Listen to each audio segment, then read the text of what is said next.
ದಿನಕ್ಕೊಂದು 500 ರೂಪಾಯಿ ಮಾಡ್ತಿದಾರೇನೆ? ಹಾ 400-500 ಮಾಡಿ. ಹಾ ಹಾ ಹಾ ಹಾ ಹಾ. ಸರಿ ಸರಿ ಹಾಗಾದ್ರೆ ಬಸ್ನವ್ರು ಗಿಸ್ನವ್ರು ನಿಲ್ಸಿರ ಕಾರ್ನವ್ರು? ಬಸ್ನವ್ರು ಯಾರು ಇದೆ ಸರ್?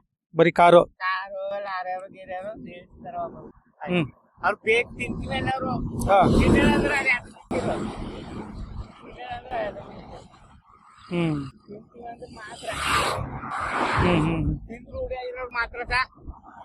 ರೂಢಿ ಅಂದ್ರೆ ಚೆನ್ನ ಅಂತಾರೆ ಅಷ್ಟರವರು. ಹಾ ಆ ಕಡೆಯವರು ಹ್ಮ್ ಲಾರಿಯವರು. ನಮಗ್ ರೂಢಿ. ನಮ್ಗೆ ಈ ಕಡೆಯವರು ರೂಢಿ ಅವರ. ಹಾ ಅಷ್ಟರವ್ರು ಎಡವೆ ಹಾ ತಿಂದೇ ರೂಢಿ ಇದೆ ಅದ.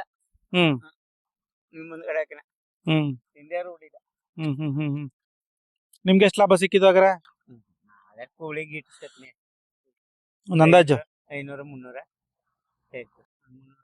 300 ರೂಪಾಯಿ ಸಿಕ್ಕಿದ? ಅಂದ್ರೆ 600ಕ್ಕೆ 600 ರೂಪಾಯಿ ವ್ಯಾಪಾರ ಆಯ್ತ, 300 ರೂಪಾಯಿ ಲಾಭ. 300 ರೂಪಾಯಿ 250. ಓ ಸರಿ.